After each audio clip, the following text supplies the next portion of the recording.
Good morning, everybody, and welcome to this session of the Energy Indaba. I'm excited, I would like to say even electrified to be here today.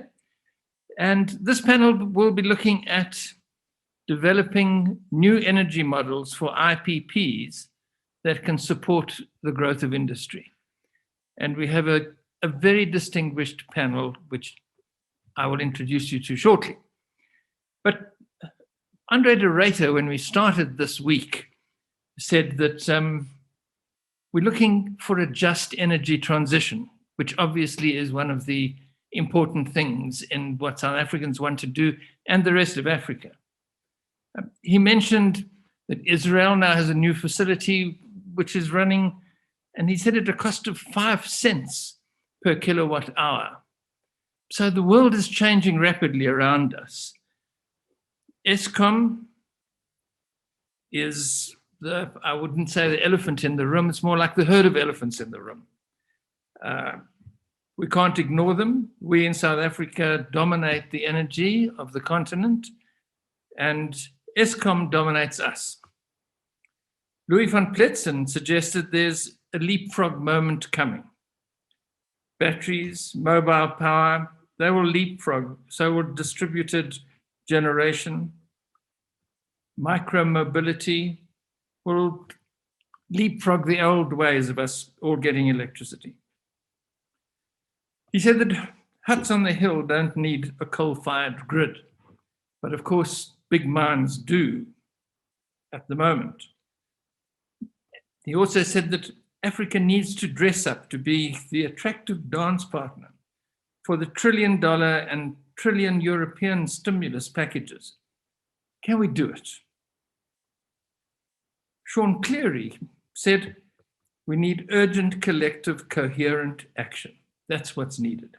So I am going to ask the panel to address these questions. And let me start. I'd like to introduce, first of all, Chibone Evans.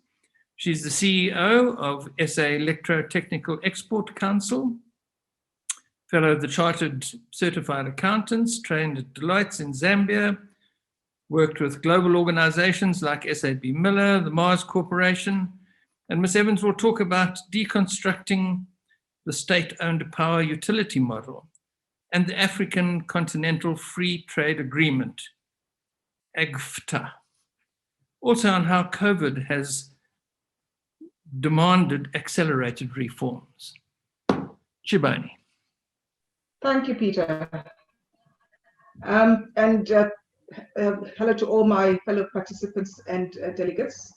The key issues I had wanted to perhaps bring to discussion in this panel were firstly around, from the African continent's perspective, the level of power that we have on the continent, given that we want to industrialize very quickly, and more importantly, because we do understand and we know that power shortages present a challenge to businesses which are trying to produce and supply goods and services. Given the African Continental Free Trade Agreement, which is now encouraging us as Africans to trade with each other more, we're currently sitting at an inter-trade level of about 15 to 16%. And the vision is to have that at least doubled in the next 4 to 5 years, and to have it at somewhere between 25 and 30%, so between about 50% by 2040. It requires then that Africa begins to manufacture more goods and services that it can trade with itself, with each other, and also looking at the service side of things. We are now moving more and more into a space in both manufacturing, where we're using 4IR in terms of our manufacturing and advanced technologies, but also when you're providing services, you do require the digital space to operate more efficiently and effectively. So power and energy is critically important to allow us to be able to trade efficiently and effectively, and also to trade with other people beyond the African continent. Given the power deficit that we have in Africa, we then ask the question, do we have the capability to be able to provide the power that we need to activate the African Continental Free Trade Agreement, given the power structures that exist on in most of the African countries. So most of the countries on the continent, you'll find there will be a key power utility. We know in South Africa, we've got Eskom, Zambia has got ZESCO, Uganda has got Umeme, and so on and so forth.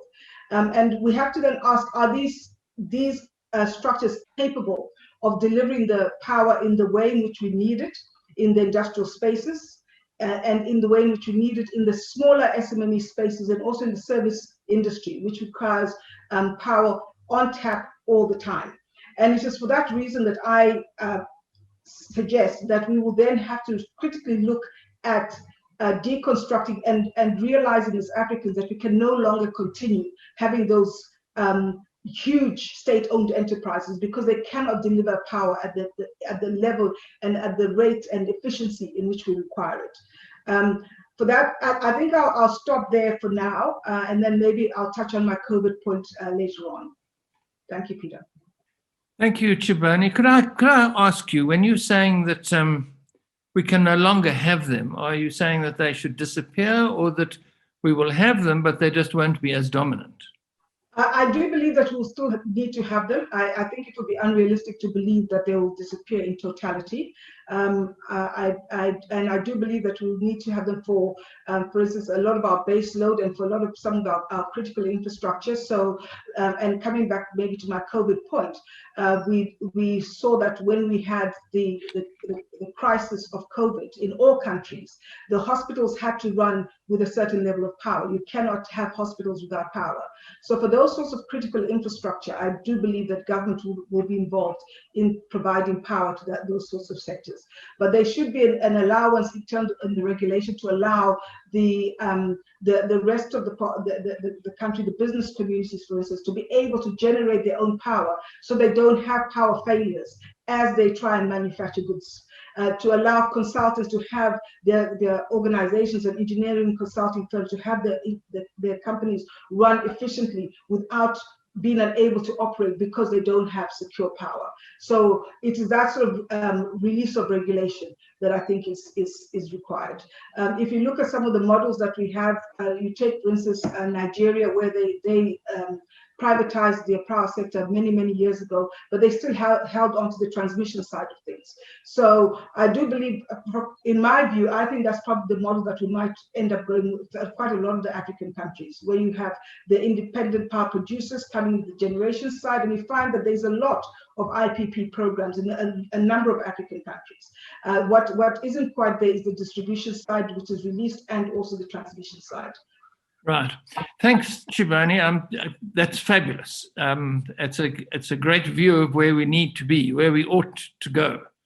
I always remember being taught in philosophy the difference between is and ought, and how we move from what ought to be to what is. So I'm going to ask you to think in the meantime, while we speak to some of the other panelists, where do you think what is actually going to happen as opposed to what ought to happen? And do you see us, do you have an optimistic view of where we're going to get to, or not quite so optimistic? But before we come back to you, let's move to our second panelist, which is Kiran Maharaj. Kiran is a WITS MBA, the MD of GIB Power, GIBB, which is an African solutions provider of power and energy services. Her experience is quite formidable, strategically directing, governing and overseeing safe and effective production of electricity from over 14,000 megawatts of coal-fired power generation, and had a 35 billion division controlling procurement, among other things. Nowhere does she say it's Eskom, but clearly there's only one place it could be. Kiran is a member of the SANIA Executive Committee and was elected chairman. It says chairman, although I must say I would prefer chairperson, especially seeing as I have a completely female panel. Let's call you the chairperson rather. And chairperson in 2019.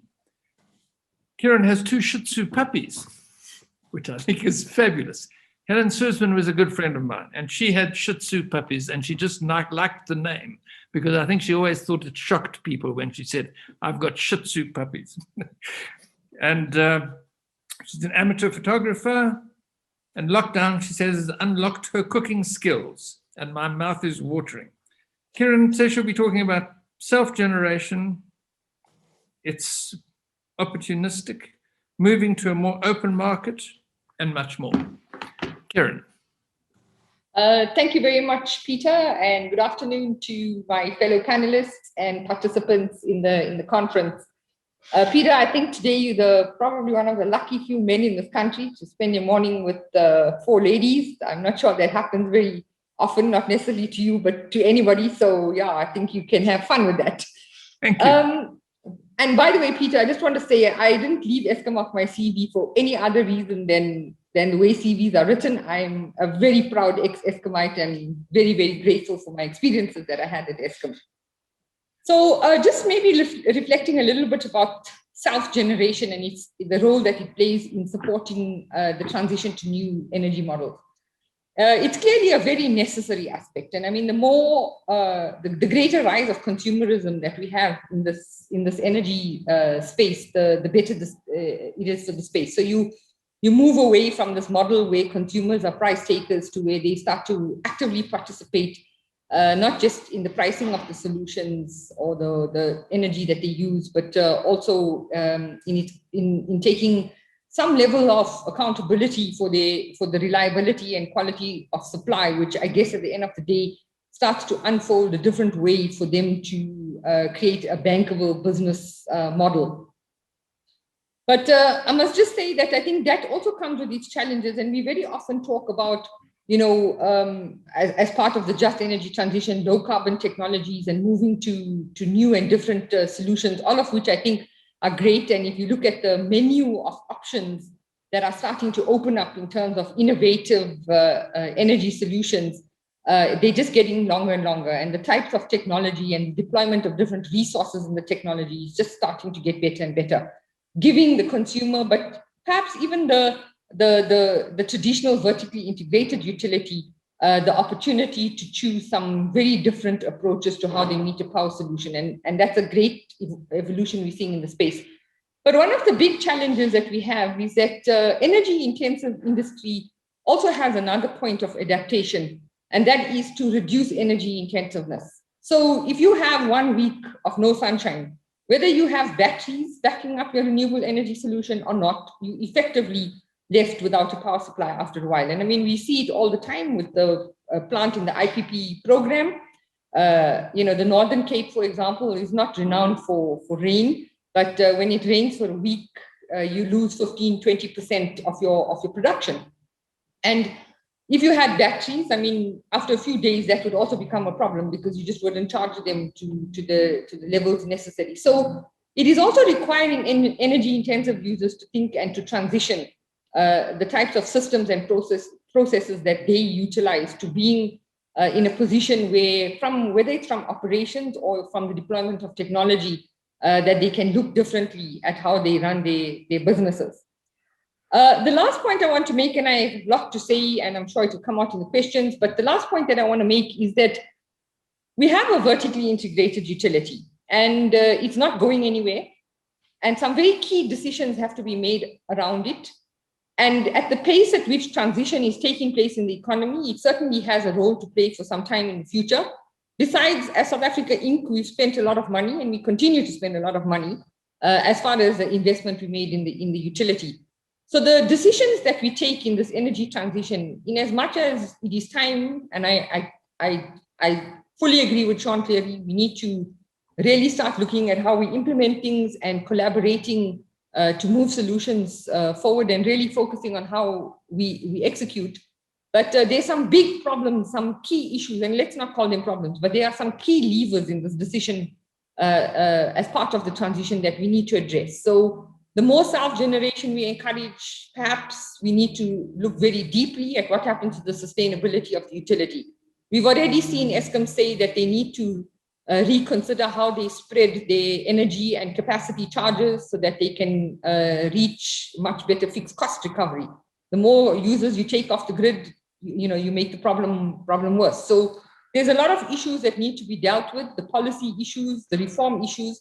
And then I think one of the other big aspects is we must not forget that as part of the just energy transition, job creation, economic empowerment and socio-economic development are also key levers in moving this forward. And I think they are all things that need to be addressed very significantly. And I just want to support Chiboni in terms of the ability for the continent to pull together some of the very important energy resources that are diverse across the different countries, to create strong manufacturing capability that would meet the global demand for these emerging energy technologies. And if we don't align and gather ourselves, it's potentially a very, very big missed opportunity. Thank you. Thank you, Kiran. I've got the same comment for you, and that is, how do we move from the ought to the is? In other words, we know what ought to be, and how do you see us moving in the forwards? Not now, think about it a little bit, and I'll come back to you to ask you how you see us actually progressing. And you've mentioned the various levers that we need to pull and the various levers that are available, but I'd like a little bit of a prediction. Although, as people say, you should never predict anything, especially the future. Right, I now move to our next panelist, Tumi. Tumi is director at Amperian Energy, oversees overall planning and end-to-end delivery of projects, experienced in renewable energy project development with an IPP project north of Brits. Tumi was GM for corporate strategy at the South African Bureau of Standards and at DBSA. He was part of e-tolls, which perhaps we'll skip over. She's got an MBA from Gibbs, a BSc in chemistry from UCT, and diplomas from UNISA in data metrics and marketing. Tumi loves mountain climbing, is an endurance athlete. I'd love to be one of those, Tumi, but I'm too lazy.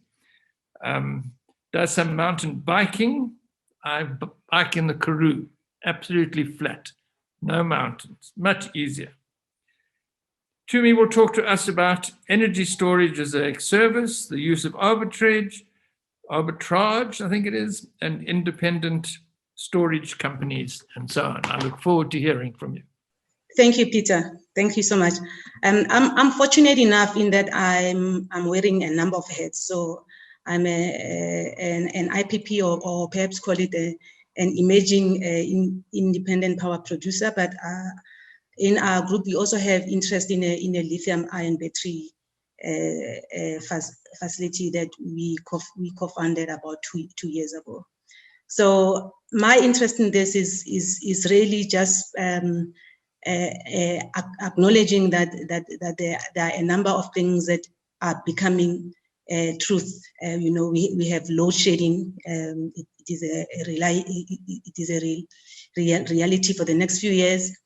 We have Eskom that's battling to meet the reducing demand, and on the IPP side, IPPs do not need to wait for a government IPP program anymore, and demand for energy by users also does not really decline when production is low. As Kiran said, the intermittency is still a problem, and it will continue to be a problem, where you have day after day of rain, and even with some storage that is very difficult to manage for Eskom or for any other energy user. But the main work that we're looking at is actually to minimize this very intermittency. I mean, we saw that even Eskom through the recent REIPP program, they're saying, look, when the sun is shining, everybody's happy, no issues there. The minute the sun is not shining, the wind is not blowing, everybody looks to Eskom, is now Eskom's problem. So they come back and say, look, give us a kind of power plant that is dispatchable, or allow us to, or can you at least provide power up to 9 or 10 o'clock at night. That actually calls for solutions that are more than just as solar. So you have to look at energy storage, and those are the kind of things that are looking to see IPPs developing into into models that will talk to exactly that. So we are fortunate in South Africa to have some skill. The energy storage company that we are involved in is developing a kind of BMS that can look at IoT capabilities. But the reason is really that increasingly we are looking at energy storage as a service. You know, in the past we used to talk about energy as a service, but now we are talking about energy storage as a service, meaning you almost can localize and make an energy storage its own service, and use of arbitrage on a large scale, and independent storage. You know, so that we rather have that the IPPs that are good at running solar plants must continue to run solar plants. Maybe increase the capacity, use that increased capacity to store some of the storage to minimize intermittency. But we all know that we can never really get rid of that. But what's important to us in that space is we need to see increased localization. So demand for batteries and energy storage is increasing, not only from a stationary storage point of view, but also from electric vehicles point of view. But we are going to miss out if we are not looking at localizing a lot of that manufacturing capacity. So what we are seeing is an increase in energy storage, especially in the household and light commercial sector. But a lot of the batteries are imported in full, and so we lose out the opportunity. We have lost out the opportunity to set up solar panel plants, and we potentially can lose out the opportunity to also benefit local economies on manufacturing of batteries, and mostly the minerals that are needed to build batteries are on the continent. So we need to start looking at how we make sure that we do not send minerals out and they come back to us as batteries. Zimbabwe next door is a large producer of lithium, but we still bring back whole lithium ion batteries from China. I think I will end there, Peter, and I'm happy to take answer questions later. Thank you very much. That was a little bit pessimistic that we're losing out on everything. It sounds to me, and we've got to stop sending lithium to China and bringing the batteries back from Zim. But we'll come back to you to see again how you see the future and how you see us not losing out anymore, creating new things. I mean, I think of Bill Gates, and he's got these sort of modular nuclear power stations, which he thinks are the answer to the world's problems, and whether you see us being able to use that, and whether you see there's a way that we don't lose out in future, and that we do actually manufacture batteries or solar panels or wind farms or whatever here, not necessarily in this country, but at least on our continent. Right, and now we'll move to Bridget. Bridget Bailey is a partner at Herbert Smith Freehills, does project work in developing and financing projects across Africa. She's got significant experience acting for corporates and governments and all sorts of things as a specialist in non-recourse and limited recourse funding, which you're going to have to explain to me. I wish my bank would fund me with non-recourse and limited recourse funding. Sounds like you don't have to pay them back. Structuring finance in the power, infrastructural, and mining sectors. Bridget likes long walks, reading, writing, entertaining, and being in the kitchen. And this lawyer on our panel will be talking about new innovative energy solutions, moving away from the traditional paradigm, and how to unlock the balance sheet reliance conundrum. I look forward to hearing from you, Bridget. Thanks, Peter. Hello, everyone. Nice to meet my fellow panelists. I think from where I'm sitting, I think we're in a very, very exciting time in energy at the moment. I think we're seeing a sea change. I think we're going to see a vastly different landscape in the energy sector when we get to the other side. We're moving away from the traditional, utility provides everything, to I'd like to call it a tapestry of different threads with different solutions. I don't think there's one solution that suits everyone. I think that each and every sector needs to find its own energy solution.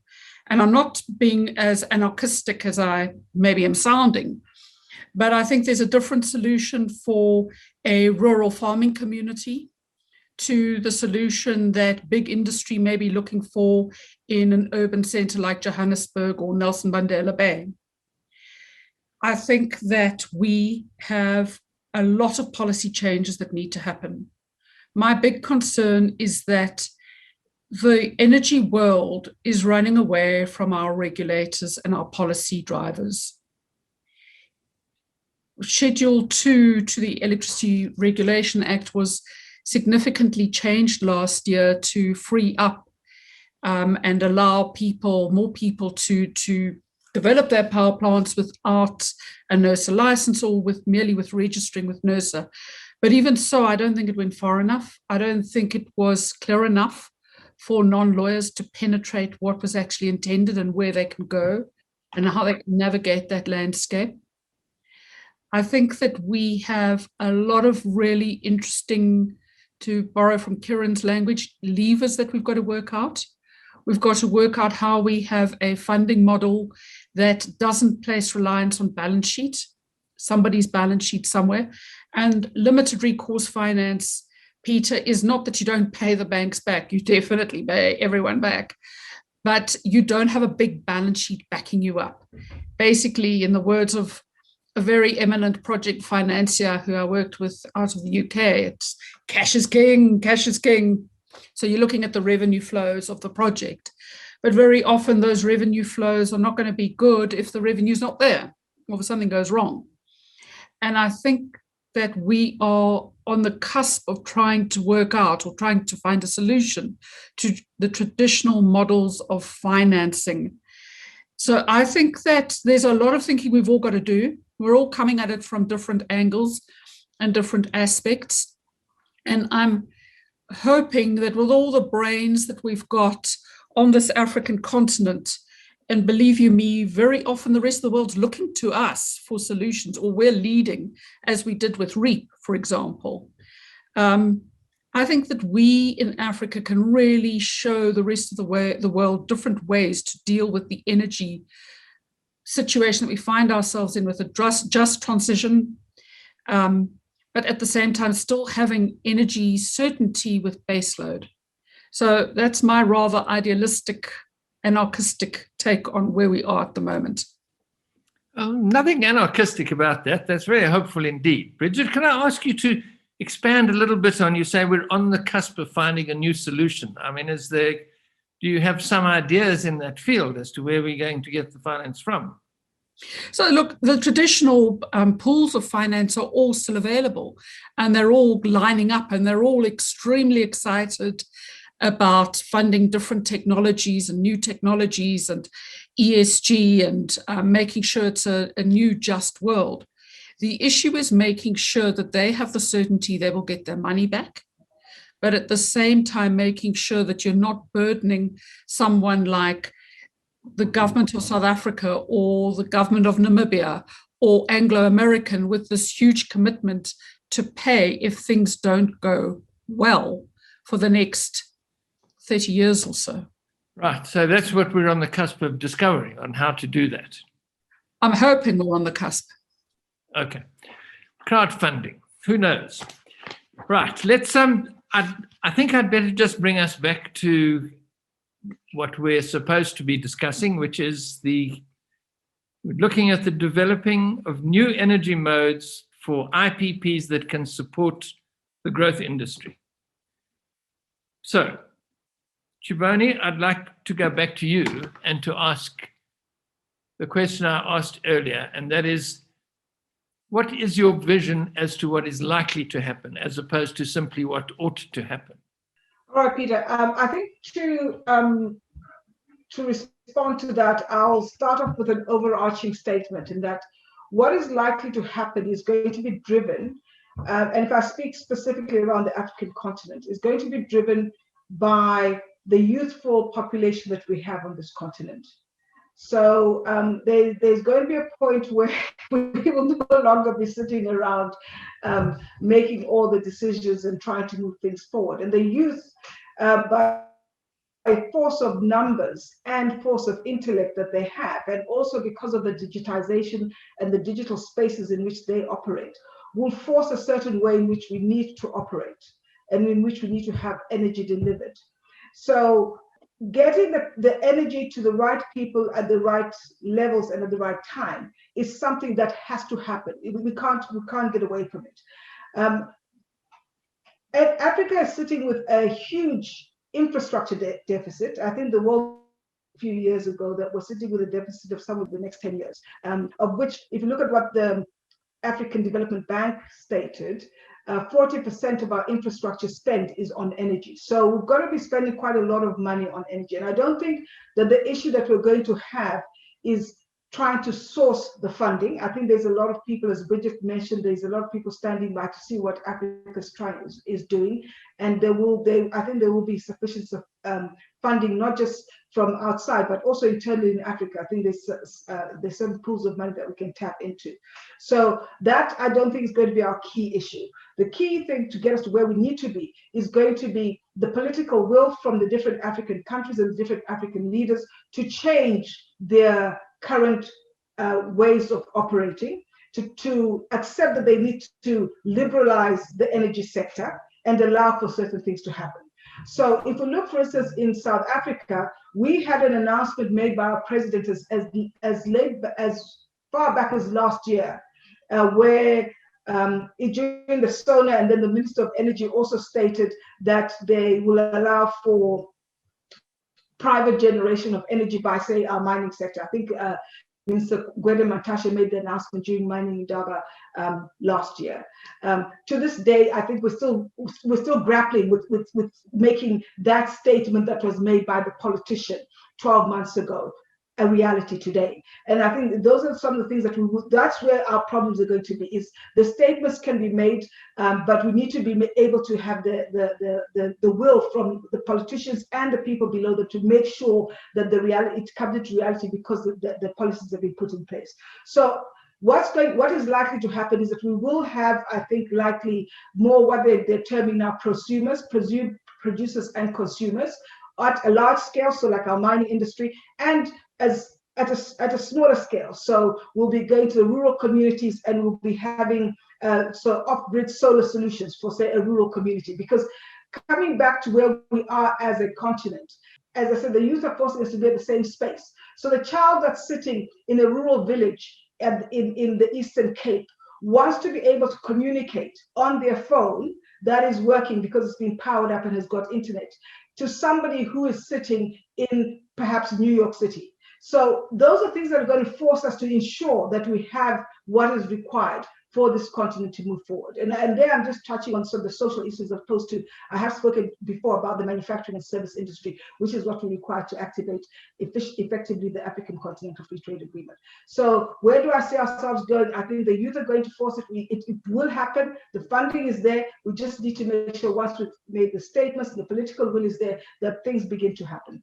Right, thank you, Chibani. That's it sort of echoes what Bridget was saying, is that the energy sector is running away from the politicians.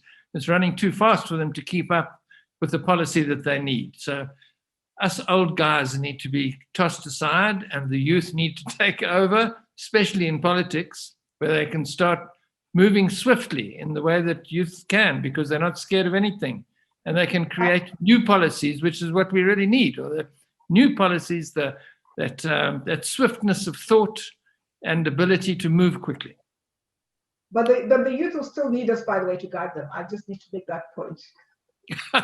I'm not sure we can guide them at anything, especially when it comes to digitalization. I'm still quite not sure where I am on that. Tumi, I want to ask you next, because you said something that people don't need to wait anymore for to do their IPPs. Well, I don't understand that. You mean I can go and just do an IPP tomorrow if I feel like it, and hope that Eskom's going to be kind enough to buy my electricity? No, you know what? I wish it was as simple as that, to just do an IPP. I myself has some experience trying to get that kind of project of that kind of scale going. So it's not as easy as that, to tell the truth. But to involve a lot more. So basically, we need to get. We do not want to run away from politicians, yes, but we need to get politicians to understand that we can solve problems with the problems that we have. You can solve other problems that might be there. For example, you have an unemployment problem, but you are importing a whole lot of products from other countries when you actually have the capability and the capacity to actually do some of the manufacturing yourself. And for that, and we have this problem that we tend to look outside of South Africa for solutions, or outside of the continent for solutions. If we have managed to attract a foreign investor, we've actually done our work. But what we forget to do is how about how much of that can we actually do ourselves? So from an IPP point of view, and the work that needs to happen is the over focus on saying, you know, IPPs can only be large investors that are coming from South Africa. We are leaving behind a group of people that could be participating in the IPP sector, but because of the barriers that are there at the moment, we have no choice but to say, look, let's not even go there. Can the foreign investors continue coming in, because it's an easier way, and we've always done it like that right from the onset, 10 or 12 years ago. So I can tell from my own experience in this space that for example, in South Africa, when you are a woman-led business and you're looking for opportunities for investment, they like, no, in South Africa, we no longer do early stage, because the market there has actually moved so much further. In fact, in South Africa, it's a vibrant market, and everybody's looking to the South African market for this IPP. But the IPP in South Africa has left behind so many people that you ask yourself, but if the focus is no longer on funding emerging IPPs in South Africa, who's actually going to do that? So it will be a status quo, where the transition is leaving a whole lot of people behind. But on the one side, so it's a two economy scenario that we are looking at. On the one side, we are advanced, and we can show the world what to do and how we've actually managed to do this. But on the other side, we have left behind a whole lot of people that could have been participating. We have not taken advantage of localization, and in that score, we still need a lot to catch up on.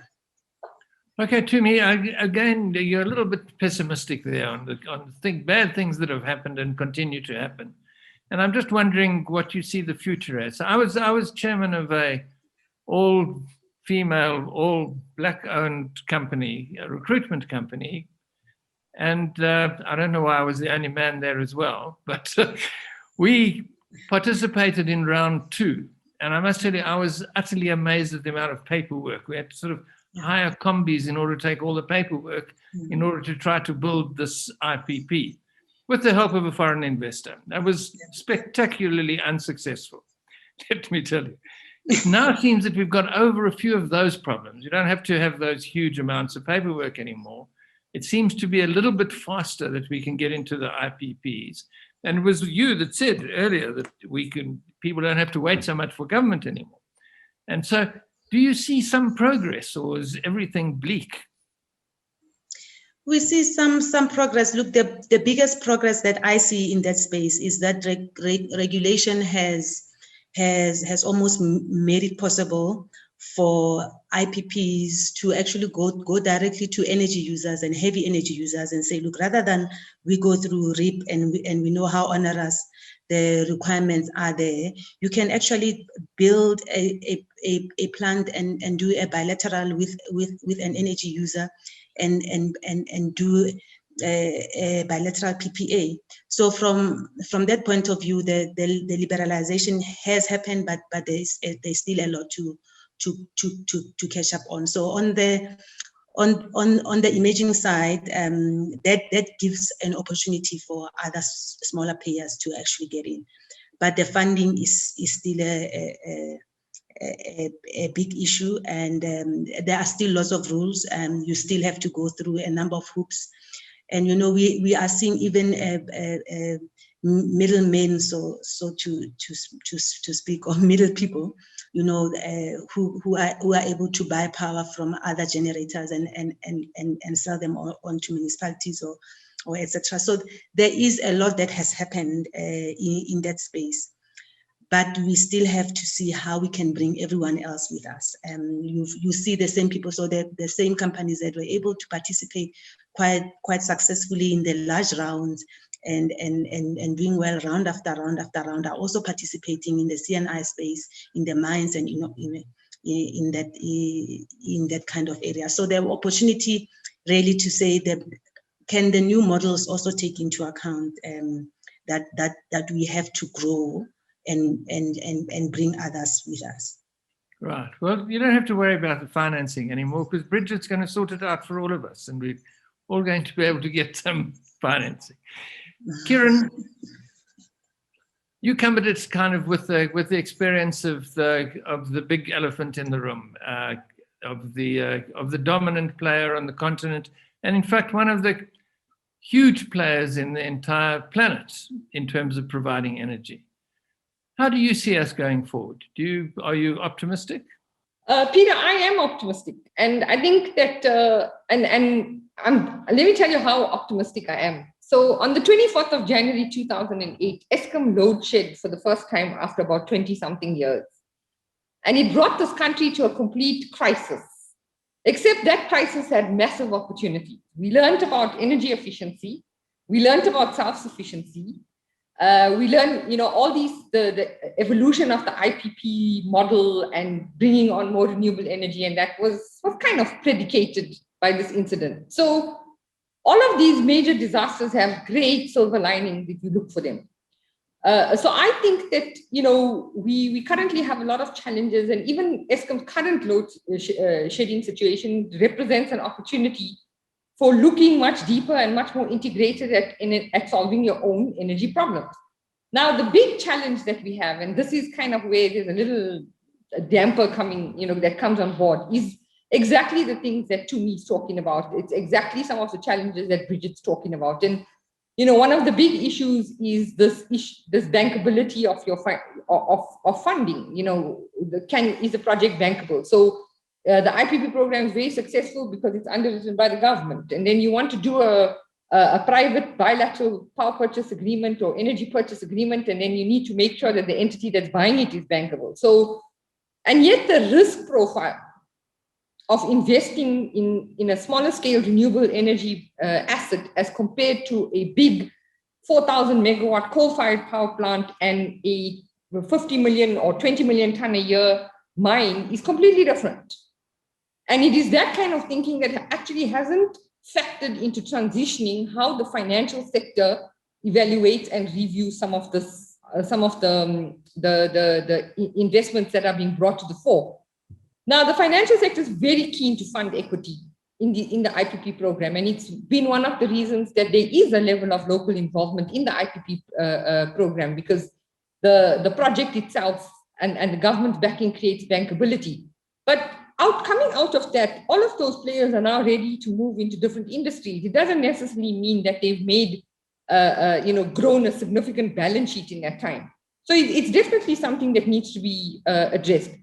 The other issue is, Shiboni talked about things that were announced last year, and maybe, you got to discount some part of last year for all the challenges we had with the lockdowns, etc., around COVID. But it's not the only example. So we make changes to legislation. We get very encouraged when we hear the SONA and the budget speech and that kind of thing. But capacitating the grassroots level organizations that need to implement and facilitate those decisions is something that doesn't get addressed in the SONA. So it's very easy to say change the regulation, and then the regulator stands with license applications that are 5 years old that they haven't made a decision about. You know, they ask for paperwork to be submitted, and all that happens is they collect more and more archives. You know, so I think that's the other big issue. And we're now talking about selected municipalities being able to enter into PPA arrangements from private, from IPPs. Big question, are the municipalities capacitated to handle that kind of thing? You know, do their procurement programs actually, are they agile enough to be able to make those kind of decisions? Because this is not just a CapEx decision, it's quite an integrated decision. So I think it's that kind of issue. You can't just make policy statements and not create effective implementation mechanisms and execution mechanisms that support it. And the last point that I want to make, and I think it's important that we when we focus on these issues about capacity, we also start to look at the fact that, you know, we've now been running this IPP program for 7 or 8 years. And in that time, we have built local capacity. And the question is, you know, if you don't actually create a stable environment for workload for that capacity, and you have constant up and down decisions, you start to strand that capacity. It's very much like the Eskom Build program, which was very aggressive in the 90s and the early 2000s. And then you had like a 10-year hiatus before you started building Medupi and Kusile. And a lot of the resources that you had to use were foreign resources. Eskom themselves didn't have a full contingent of engineering people, which it had previously. So if you don't create a consistency and kind of stable trajectory of how much of work there is, it starts to impact on utilization of resources, training, skills development, and the establishment of local manufacturing capability.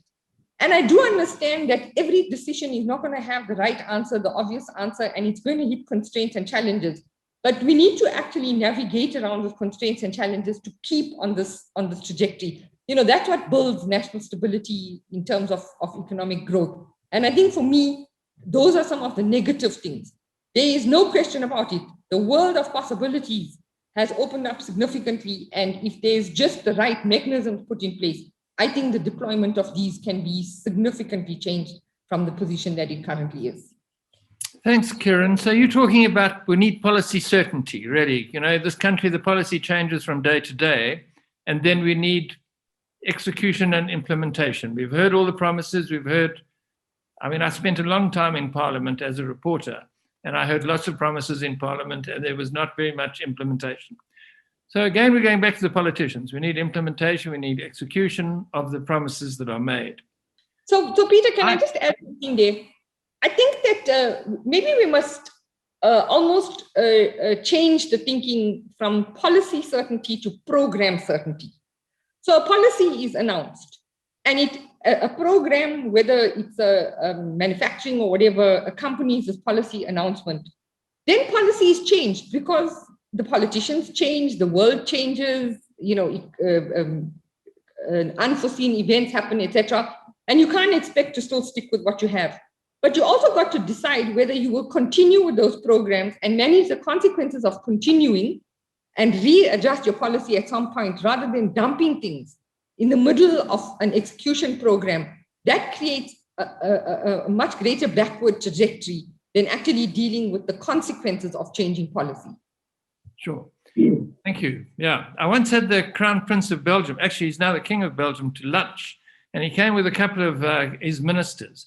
And one of them, who was the youngest minister, so, I mean, all of you are stressing the youth, the youngest minister, I asked him what he did, and he said he was the minister of red tape. And I said, oh, that's a dreadful thing. I mean, you know, he said, no, my job is to cut red tape. All I do is I go into the various ministries in Belgium, and I see what forms they have. And if the forms are not useful, I stop them having forms. And he said, and I cut all the red tape wherever I can. And the Crown Prince, Prince Philippe, who's King now, Philippe, said to me he was the most useful minister in the entire cabinet because he cut red tape and it just made everybody's lives smoother. I think Cyril has too many ministers in his cabinet, but I think he should add one, and that's the Minister of Red Tape. Bridget, I'd like to ask you to get back to what you said. You were very optimistic. And you said we're in the midst of a sea change. Well, you can see the sea change coming. I'd like you to give me some kind of timing on how long you think this is going to take. I mean, obviously it takes forever, but at the same time, when are we going to get over the hump? When are we going to move into this beautiful new world? I wish I could give you a timeline. As you said earlier, don't predict the future. And I think there are people on this panel who know what I'm talking about, particularly Kieran, when she was alluding to the fact that programs stop, programs change. There's no certainty. I would like to think that this time next year, we have seen a loosening up of the regulation. We've seen a cutting of the red tape. We've seen the NERSA processes streamlined. We've seen people in this country gain their voices and say, well, actually, we're going to challenge the practices of the past because we think they're monopolistic. And there are tools in our legislative arsenal that allow us to challenge that. And there's a challenge going on at the moment in the piped gas sector where emerging participants are standing up and saying, well, NERSA, you've created a monopoly. And that's holding back the industry. And NERSA is busy doing an inquiry, which is part of NERSA's role. But there's also the competition authorities. And I really think that we have huge potential to move forward, as I've said earlier.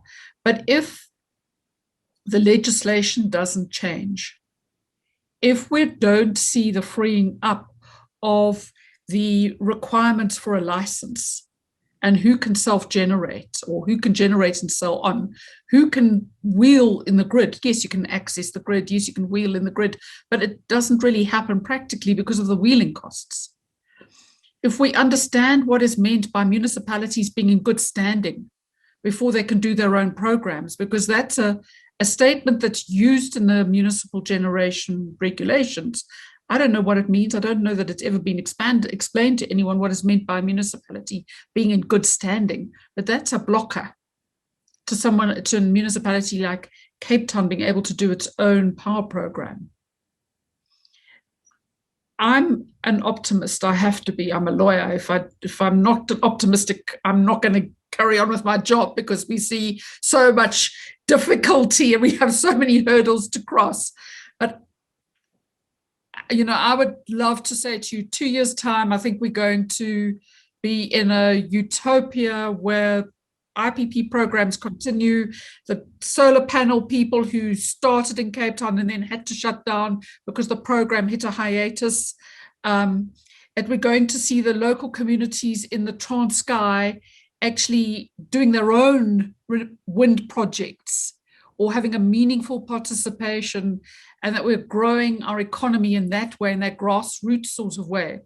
But I'm not a betting woman. Otherwise, you'd all be calling me up in 2 years' time and saying, Bridget, you know what? You owe us a dinner.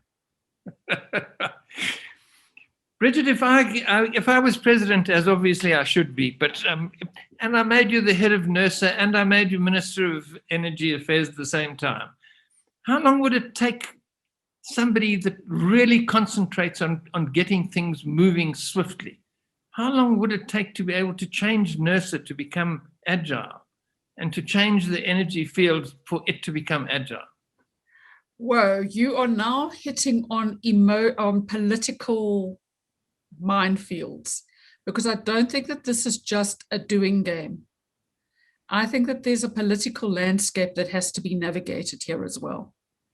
And you look at Karin Breitenbach, who was the head of the IPP office. She banged all of her advisors' heads together. I know because I was one. And we got a program out in 8 months.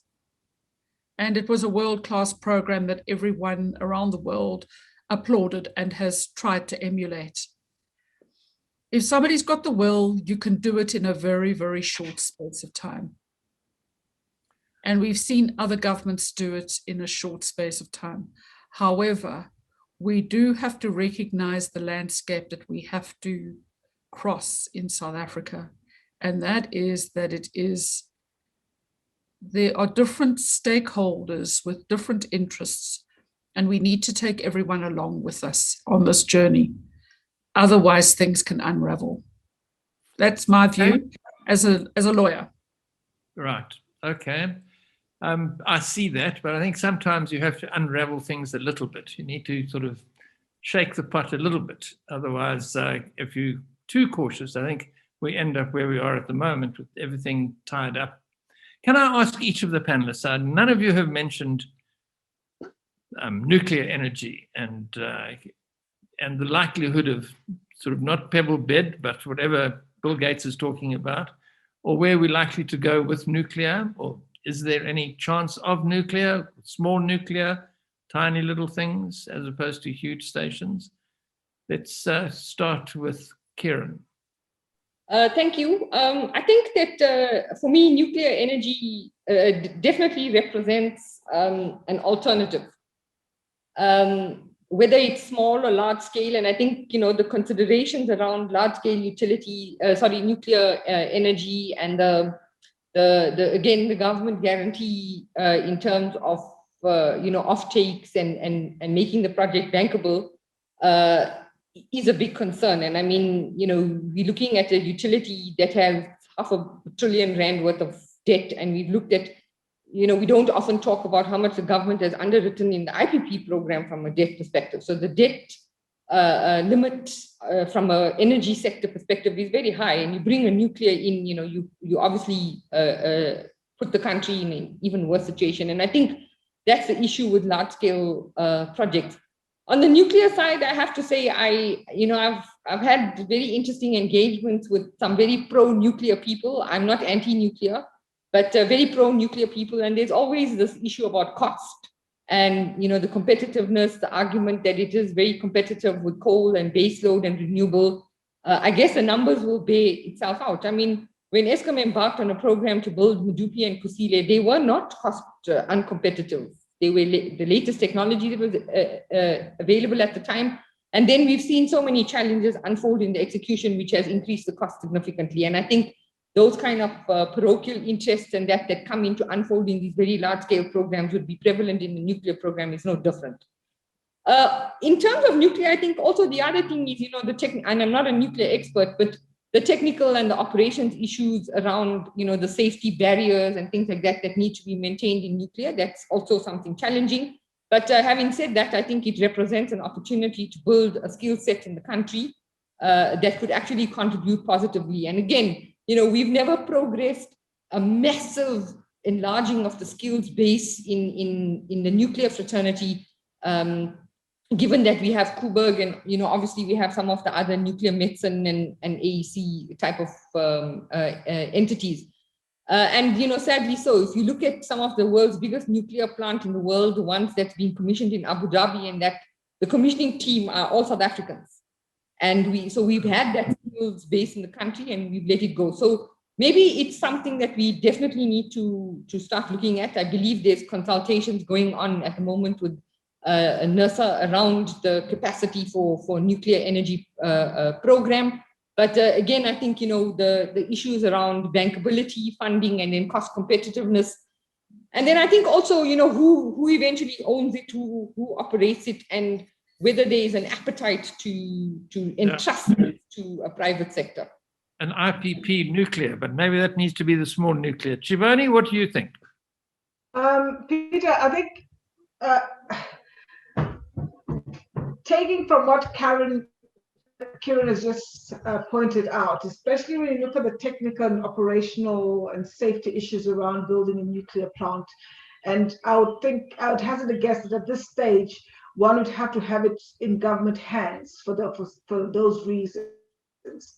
And And when I look at the African perspective, because what I'm trying to do with this discussion as well is not just to focus on what's happening in South Africa, of understanding the role that South Africa has to play on the African continent, but to understand that we actually get a continental perspective. And from a continental perspective, I don't think nuclear is something that will be on the priority list of a lot of energy ministries or energy policymakers in the rest of the continent. So, but having said that, as I say, I think South Africa, as I say, still has a role to play, because people, countries do look to South Africa to see how did it work there, and then come and get their learnings from here. So we do need to understand what we are going to be doing around nuclear. I think the facility, in my personal view, the facility that we have currently is sufficient. I don't think we should be going into another nuclear, building another nuclear plant. I think we really do need to start looking more critically at how we build on our capabilities in the renewable energy space. That's really where we're going to get our big wins, not just for South Africa, but for the African continent. Okay, thanks, Shibani. So, I mean, we've looked kind of really at wind, and we've looked, well, not quite at wind, but we've looked at solar. Nuclear, none of you are terribly keen on. I'm still got this kind of Bill Gates small nuclear thing in my head that I wonder about. But the other thing that I'd like you to discuss briefly is batteries, and where you think we're going to go with batteries. And I think we have to start with Tumi. I think that energy storage has a big role to play. As I said earlier, it does help a bit, or to a large extent, with the intermittency in energy storage, especially stationary storage. The move that we see coming in the next few years is really putting in IoT, or understanding how battery can be used to optimize energy consumption, but also how energy storage can be used to optimize the use of the grid. So I Sorry, see what that is IoT? IoT is what does it stand for? Internet of Things. Internet of Things. So it's more is big data, is knowing a lot more about your systems, understanding how the systems works, but being able to predict how the future is actually going to look like, so that you can make the right decisions now. So in a typical application it may even be used in arbitrage, where you work out that it's easier to actually export power into the grid at a certain time, or it's actually better, or it's cost competitive to store your energy from the grid at some specific time, only to sell it back on at a certain time. So it's like a buy low, sell high kind of scenario. So that's where energy, and there are many countries that are already implementing that. Australia is one, in the US as well, where people are able to actually sell back into the grid, but you want to sell back and buy in when the price is actually right. But battery storage, I see that there's going to be different chemistries coming through as well, because the emphasis is now on cost. Even though the lithium chemistries are getting cheaper over time, I mean, when we look at where we come from and where we are at the moment, the costs are actually coming down. But there's more focus on getting the costs even further down, so that we can even get battery combined with storage to reach grid parity. At this point, we are still far off from there. But the major drive that we are looking at now is putting in storage to replace diesel, because diesel tends to be expensive. But we are working with some other major users who are saying, look, we are supplying international companies. We are under pressure to reduce diesel. We are under pressure to use less of the grid. So we will take energy storage anyway, because in their minds, it's a better option. To me, what's the difference between energy storage and batteries? I thought it's the same. Battery stores energy. That's what I thought. So we're talking about energy storage. So what about this huge thing that Elon Musk built in Australia? Are we going to get any of those kind of things? Yeah, in South Africa, we already have a major project now at Eskom. It's actually called Eskom BES. And we as a local facility, for example, we couldn't even get, there is no way for local players like ourselves, and there's 4 or 5 other players in South Africa who assemble. But the requirement to build utility scale battery is capital intensive, and you have to have major guarantees. And as Bridget was also saying, you know, they look at your balance sheet just to get the tender document itself was very expensive. So there is that understanding that, look, for us to have major projects like Eskom BES, we have to get international players in. So the local is also missing out there. But as for the technology, we are going to see that in the next few months, some of those major battery projects are actually going to go